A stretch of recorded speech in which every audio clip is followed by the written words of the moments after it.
Baik, sebelumnya Assalamualaikum warahmatullahi wabarakatuh. Yang terhormat kepada Bapak Idrus Al-Ghifari, SHMH, selaku dosen pengampu mata kuliah Hukum Acara Perdata. Perkenalkan, nama saya Revi Dwi Sabella dengan NPM 2421020213. Pada video kali ini, saya akan menjelaskan beberapa materi yang telah diberikan sebagai bentuk pemenuhan tugas akhir semester pada mata kuliah Hukum Acara Perdata. Baik, langsung saja masuk ke materi pertama yang mengenai gugatan rekonvensi. Gugatan rekonvensi adalah gugatan balasan yang ditujukan oleh tergugat kepada penggugat dalam perkara yang sedang berjalan sesuai pasal 132A ayat 1 HIR. Dalam rekonvensi, gugatan awal disebut gugatan konvensi, sedangkan gugatan balasan disebut gugatan rekonvensi. Akibatnya, penggugat awal berkedudukan sebagai tergugat rekonvensi dan tergugat awal menjadi penggugat rekonvensi. Tujuan gugatan rekonvensi yaitu untuk mempermudah proses peradilan, menghemat waktu dan biaya, serta menghindari putusan yang saling bertentangan. Agar dapat diterima, gugatan rekonvensi harus memiliki hubungan dengan gugatan konvensi. Isi gugatan harus jelas mengenai pihak, alasan, dan tuntutannya, serta hanya dapat ditujukan kepada penggugat konvensi dan wajib diajukan bersama jawaban tergugat. Selain itu, gugatan rekonvensi tidak boleh diajukan kepada sesama tergugat, tidak boleh diajukan di luar kewenangan pengadilan yang memeriksa perkara, dan tidak dapat diajukan pada tingkat banding maupun kasasi. Dalam praktiknya, gugatan konvensi dan rekonvensi biasanya diperiksa bersama dan diputus dalam satu putusan. Materi selanjutnya yaitu penyitaan. Penyitaan dalam hukum acara perdata adalah tindakan pengadilan untuk mengamankan harta milik tergugat selama proses persidangan berlangsung. Tujuannya supaya harta tersebut tidak dijual, dipindahkan, atau disembunyikan sebelum ada putusan pengadilan yang berkekuatan hukum tetap. Penyitaan dilakukan atas permohonan penggugat dan harus disertai alasan yang jelas, misalnya karena ada kekhawatiran tergugat akan menghilangkan hartanya. Dalam pelaksanaannya, penyitaan harus dilakukan secara adil dan sesuai prosedur hukum. Barang yang disita harus disebutkan secara jelas serta tidak boleh melebihi jumlah tuntutan. Selain itu, penyitaan juga tidak boleh dilakukan terhadap barang milik pihak ketiga atau alat yang digunakan untuk mencari nafkah sehari-hari. Secara umum, terdapat beberapa jenis sita, yaitu sita revindikasi untuk mengambil kembali barang milik penggugat yang dikuasai tanpa hak, sita jaminan untuk menjamin pembayaran utang atau ganti rugi, dan sita harta bersama yang biasanya digunakan dalam perkara perceraian atau pembagian harta bersama. Jadi, penyitaan memiliki fungsi penting untuk melindungi hak para pihak dan menjamin putusan pengadilan dapat dilaksanakan dengan baik. Selanjutnya ada materi pembuktian. Pembuktian dalam hukum acara perdata adalah proses untuk menunjukkan kebenaran suatu peristiwa atau hak di depan pengadilan dengan menggunakan alat bukti yang sah. Jadi, setiap pihak yang berperkara tidak cukup hanya menyampaikan pendapat atau tuduhan saja, tetapi harus disertai bukti agar hakim dapat menilai kebenarannya secara hukum. Dalam pembuktian perdata, hakim bersifat pasif, artinya hakim hanya memeriksa berdasarkan fakta dan bukti yang diajukan para pihak. Putusan hakim juga harus didasarkan pada pembuktian yang jelas, tidak semua hal perlu dibuktikan. Misalnya, fakta yang sudah diketahui umum atau hal yang tidak dibantah oleh pihak lawan. Selain itu, masing-masing pihak juga memiliki hak untuk mengajukan bukti lawan guna membantah dalil pihak lainnya. Beban pembuktian pada dasarnya pada pihak yang mengajukan dalil atau menuntut suatu hak. Jadi, penggugat wajib membuktikan gugatan yang diajukannya. Dalam pembuktian juga dikenal batas minimal alat bukti. Misalnya, keterangan satu saksi saja belum cukup jika tidak didukung dengan alat bukti lain. Adapun alat bukti dalam hukum acara perdata terdiri dari bukti tertulis, saksi, persangkaan, pengakuan, dan sumpah. Bukti tertulis bisa berupa akta autentik maupun akta bawah tangan. Keterangan saksi harus diberikan di depan sidang dan memenuhi syarat hukum. Selain itu, pengakuan dari salah satu pihak dan sumpah juga dapat dijadikan alat bukti dalam persidangan. Dengan adanya pembuktian, hakim dapat memperoleh dasar yang jelas untuk menentukan benar atau tidaknya suatu gugatan, sehingga putusan dapat dijatuhkan dapat memberikan kepastian dan keadilan bagi para pihak. Oke, selanjutnya materi putusan pengadilan.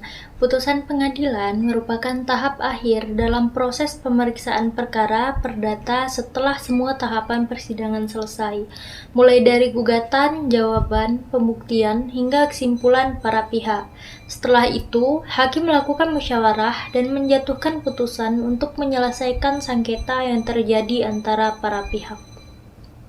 Dalam menjatuhkan putusan, hakim harus memperhatikan beberapa asas penting, seperti putusan harus memiliki alasan hukum yang jelas, mengadili seluruh bagian gugatan, serta tidak boleh melebihi tuntutan yang diajukan penggugat.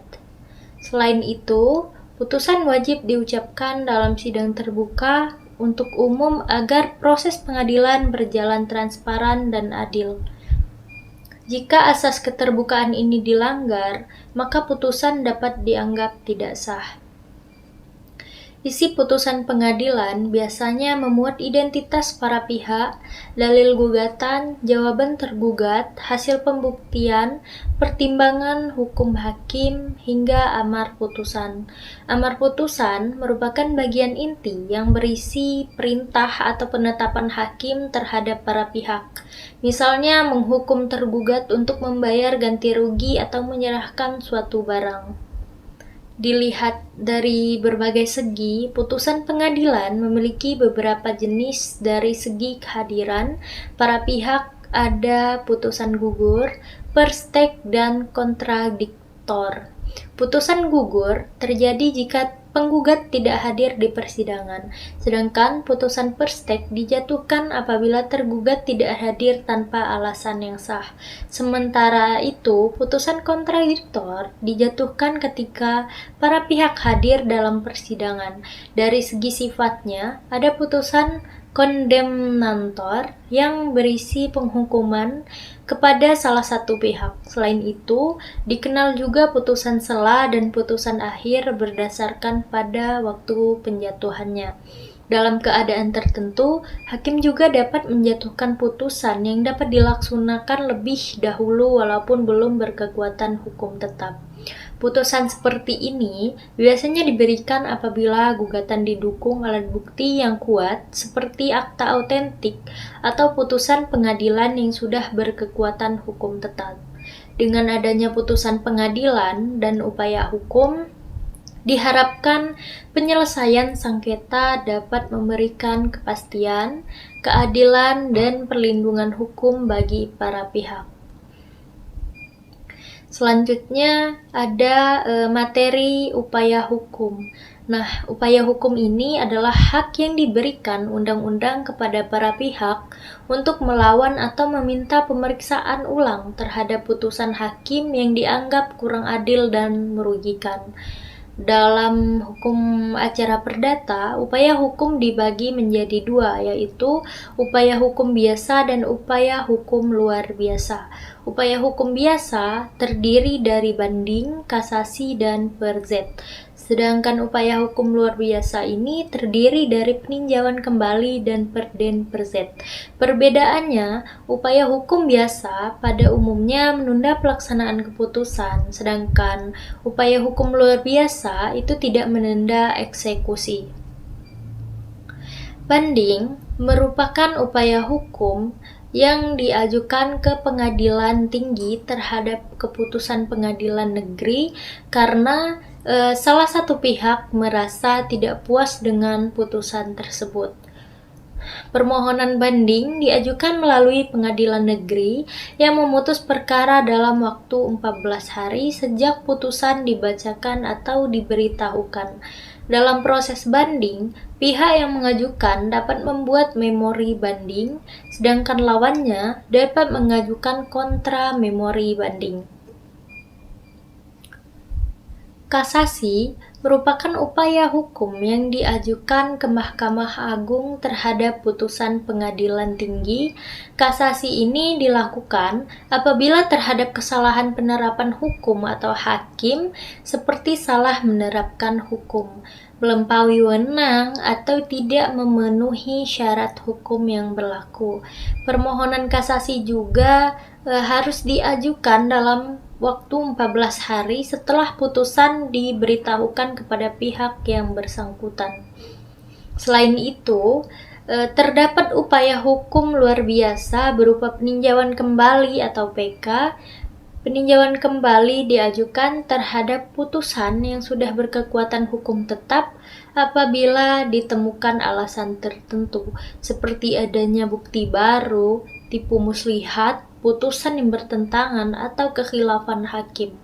Permohonan PK ini diajukan kepada Mahkamah Agung melalui pengadilan negeri yang memutus perkara tingkat pertama dan hanya dapat diajukan satu kali saja. Dengan adanya upaya hukum, para pihak diberikan kesempatan untuk memperoleh keadilan dan memastikan bahwa putusan pengadilan telah sesuai dengan hukum yang berlaku.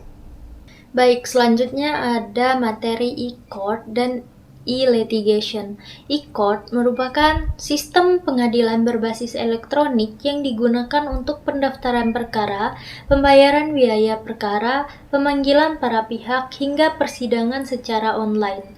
Sistem ini dibuat untuk mempermudah masyarakat dalam proses administrasi dan persidangan agar lebih praktis, cepat, dan efisien. Dalam hukum e-court diatur dalam Perma nomor 3 tahun 2018 yang kemudian disempurnakan menjadi Perma nomor 1 tahun 2019 tentang administrasi perkara dan persidangan secara elektronik. Kehadiran e-court bertujuan mewujudkan asas peradilan yang sederhana, cepat, dan biaya ringan. Ruang lingkup e-court ini meliputi pendaftaran perkara online, pembayaran panjar biaya perkara melalui e-SKUM, pengiriman dokumen persidangan secara elektronik, serta pemanggilan elektronik atau e-summons. Persidangan secara elektronik atau e-litigasi adalah proses persidangan yang dilakukan dengan bantuan teknologi informasi untuk mendukung peradilan yang lebih efektif dan efisien. Pada sidang pertama, para pihak tetap hadir untuk pemeriksaan dokumen asli dan penjelasan mengenai tata cara persidangan elektronik.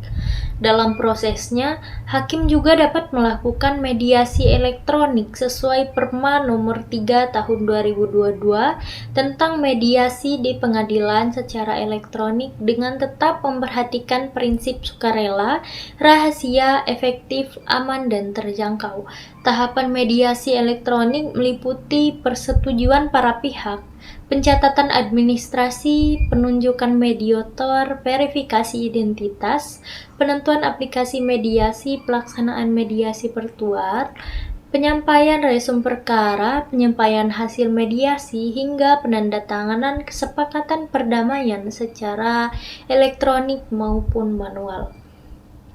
Dalam e-litigasi, juga terkenal court calendar, yaitu jadwal persidangan yang disusun hakim untuk mengatur tahapan sidang seperti jawaban, replik, duplik, pembuktian, kesimpulan, dan putusan agar persidangan berjalan teratur. Jawaban, replik, duplik, dan kesimpulan disampaikan secara elektronik melalui sistem informasi pengadilan sesuai jadwal yang telah ditentukan. Selain itu, pemeriksaan saksi dan ahli dapat dilakukan melalui media audio visual atau telekonferensi hingga para pihak dan hakim dapat saling melihat dan mendengar secara langsung. Setelah putusan dibacakan di persidangan, salinan putusan akan diunggah ke sistem e-court dan dikirim kepada para pihak dalam bentuk PDF melalui domisili elektronik. Para pihak tetap memiliki hak untuk mengajukan upaya hukum dalam waktu 14 hari sejak salinan putusan diterima. Baik, materi selanjutnya yaitu membahas praktik pembuatan dokumen-dokumen dalam persidangan perdata. Nah, surat gugatan wan prestasi digunakan ketika salah satu pihak melanggar isi perjanjian yang telah disepakati. Sedangkan gugatan perbuatan melawan hukum diajukan jika seseorang melakukan tindakan yang merugikan orang lain dan bertentangan dengan hukum. Dalam persidangan, tergugat memberikan tanggapan melalui surat jawaban. Setelah itu, penggugat dapat memberikan replik sebagai balasan atau jawaban tergugat. Lalu, tergugat kembali menanggapi melalui duplik. Tahapan ini bertujuan memperjelas posisi dan argumen masing-masing pihak sebelum masuk ke tahapan pembuktian. Selain itu, terdapat daftar bukti penggugat dan tergugat yang berisi alat bukti untuk mendukung dalil masing-masing pihak. Pembuktian sangat penting karena menjadi dasar pertimbangan hakim untuk mengambil suatu keputusan. Secara umum, materi ini mengajarkan kita bagaimana cara membuat dokumen persidangan secara benar, formal, dan struktur sebagai bekal dalam praktik hukum maupun dunia peradilan. Baik, sekian penjelasan dari saya. Thanks and see you in the next video. Wassalamualaikum warahmatullahi wabarakatuh.